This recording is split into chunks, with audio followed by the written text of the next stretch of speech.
Assalamualaikum warahmatullahi wabarakatuh. Saudara mahasiswa, pengambil mata kuliah problematika isu pendidikan. Pada pertemuan yang ketujuh ini kita bicara masalah sistem penyelenggaraan pendidikan. Sistem penyelenggaraan pendidikan dimaksud adalah supaya Anda memahami bahwa yang namanya penyelenggaraan pendidikan itu punya konsekuensi dengan banyak hal, bersinggungan dengan banyak sistem, dan ada konsekuensi-konsekuensi yang muncul. Baiklah, sebelum kita masuk kepada hal-hal yang spesifik tentang penyelenggaraan, maka saya akan memberi batasan dulu tentang mendidik dalam konteks ini. Mendidik merupakan usaha sadar manusia mengorganisir lingkungan, menghubungkannya dengan peserta didik sehingga terjadi proses pembelajaran. Mengorganisir lingkungan adalah upaya sadar dengan melihat potensi lingkungan, kemudian merespon peserta didik sehingga terjadi transformasi menuju pada terbentuknya proses pembelajaran. Jadi interaksi antara peserta didik dengan lingkungan itulah terbentuknya proses pembelajaran. Nah, yang menjadi persoalan lingkungan yang seperti apa. Nah, lingkungan inilah yang didesain sedemikian rupa sehingga terjadi proses pembelajaran sesuai dengan kaidah-kaidah yang telah disusun sebelumnya, baik dalam pengertian tatanan makro, meso maupun mikro, sampai dengan penyelenggaraan di muka kelas yang dilakukan oleh guru. Nah, proses transformasi ini termasuk di dalamnya adalah transformasi nilai. Ini peran guru di situ.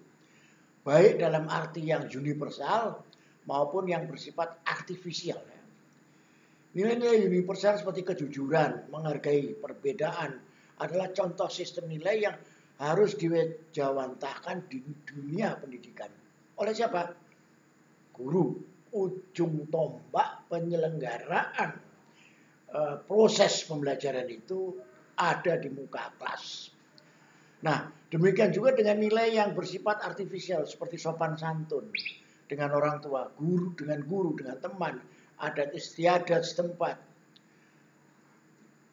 Yang semuanya ini diperlukan karena kedua-duanya merupakan panduan untuk perpaduan dari sistem nilai. Baik yang universal maupun artifisial ini merupakan yang dipadukan merupakan pengenalan kepada sistem nilai yang berlangsung di dalam kehidupan masyarakat. Nah, oleh sebab itu nilai-nilai yang artifisial seperti sopan santun dengan orang tua, dengan guru, itu salah satu contoh sesuai dengan adat istiadat setempat. Ini perlu dibangun supaya proses penyelenggaraan pendidikan itu tidak tercerabut dari lokal kontennya, ya. Oleh sebab itu, kalau kita pahami secara dalam, maka keduanya sesuatu yang tidak bisa dipisahkan secara sendiri-sendiri. Nah, tujuan pendidikan yang selama ini dirumuskan dalam berbagai undang-undang pendidikan nasional kita akan terbaca betapa pendidikan nasional diharapkan mampu melahirkan manusia Indonesia yang kita lihat 1-4 bagaimana berkelindan tadi nilai universal dengan artifisial. Yang pertama religius dan bermoral. Ini sangat individual. Tapi juga sangat universal. Karena apa? Dua-duanya merupakan sesuatu yang tidak bisa dipisahkan antara satu dengan yang lain. Kemudian yang kedua, yang menguasai ilmu pengetahuan dan keterampilan. Ini sangat individual. Tapi itu sesuatu yang artifisial sifatnya dan itu harus menjadi konten daripada sistem pembelajaran itu. Kemudian yang ketiga, sehat jasmani dan rohani tentu, dan berkepribadian yang bertanggung jawab. Ini lagi-lagi berkepribadian secara artifisial, bertanggung jawab secara universal. Jadi keempat hal ini dalam tujuan pendidikan merupakan payung dari proses penyelenggaraan pembelajaran. Nah, keempat karakteristik manusia tersebut hakikatnya bersifat universal. Dalam pengejawatannya perlu adanya rumusan operasional untuk membumikannya. Jadi yang universal tadi itu seperti apa? Dibumikan.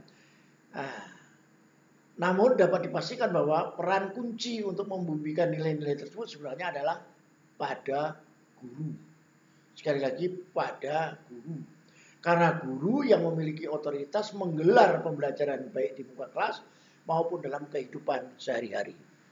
Jadi diajawantahkan oleh guru seperti apa nilai-nilai tadi yang nanti pada rangkaian seterusnya dia beranjak kepada bentuk kurikulum, kemudian silabi, itu adalah piranti-piranti atau peralatan-peralatan yang diciptakan guru untuk mewujudkan yang universal dan artifisial tadi. Untuk membentuk proses pembelajaran yang berkualitas diperlukan partisipasi yang tinggi dari semua penyelenggara pendidikan tentunya ya. Dalam hal ini terdapat dua kata kunci pokok yang harus diperhatikan guna keberhasilan pendidikan tadi. Yang pertama, anggaran. Anggaran pendidikan yang memadai dari pemerintah. Dan yang kedua, partisipasi guru, murid, dan orang tua atau masyarakat. Nah, kedua ini sesuatu yang tidak bisa dipisahkan. Jadi anggaran pendidikannya harus tersedia, tapi juga partisipasi guru, murid, dan orang tua harus ada. Nah, karena berkelindannya ini, maka anggaran pendidikan adalah bentuk tanggung jawab negara. Jadi hadirnya negara di dalam di tengah-tengah penyelenggaraan pendidikan itu adalah salah satu diantaranya melalui ketersediaan anggaran, ya, untuk warga negaranya yang diatur oleh undang-undang. Nah, negara yang peduli dengan generasi masa depan bangsanya akan memprioritaskan anggaran pendidikan pada anggaran belanja negaranya. Indonesia sudah lebih beruntung, sudah 20%. Kalau sebelum itu kita mengalami kesulitan yang luar biasa. Nah, keterkaitan dengan partisipasi guru, karena apa? Karena apapun pembaharuan pendidikan dilakukan jika tidak menyentuh apa yang digelar guru di muka kelas, maka sebenarnya pembaruan pendidikan itu apapun namanya tidak berarti apa-apa. Nah, sementara terkait dengan partisipasi murid ya, dalam proses pendidikan tidak akan berjalan jika tidak ada kesadaran dari peserta didik. Sekali lagi kata kuncinya, kesadaran peserta didik terhadap proses pembelajaran dalam mencapai orientasi yang sudah ditetapkan.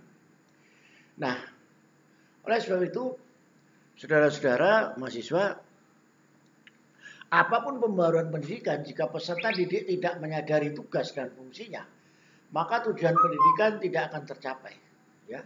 Nah, berkenaan dengan tanggung jawab orang tua, masyarakat, penyelenggaraan pendidikan tidak mungkin hanya dapat dilaksanakan oleh pemerintah saja, tanpa partisipasi masyarakat. Lalu seperti apa bentuk model dari sistem ini? Kalau kita lihat model peran pendidikan menuju bangsa yang bermartabat ini, kalau kita gambarkan seperti ini.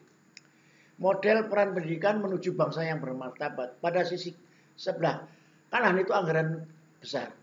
Partisipasi tinggi, baik dari murid maupun guru. Baik dari murid, guru, dan orang tua, maka mutu akan tinggi. Sebaliknya anggaran kecil, partisipasinya tinggi, mutunya akan sedang.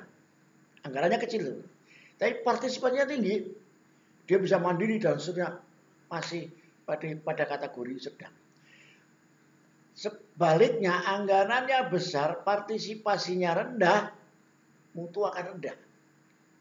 Kata kunci partisipasi ternyata memiliki peran erat dalam hal ini.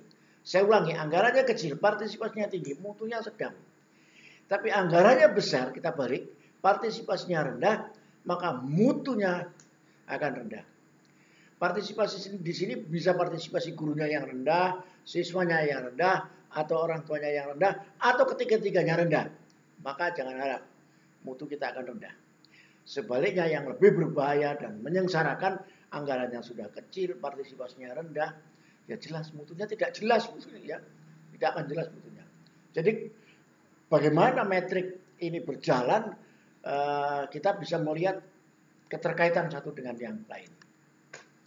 Lalu bagaimana dengan orang tua?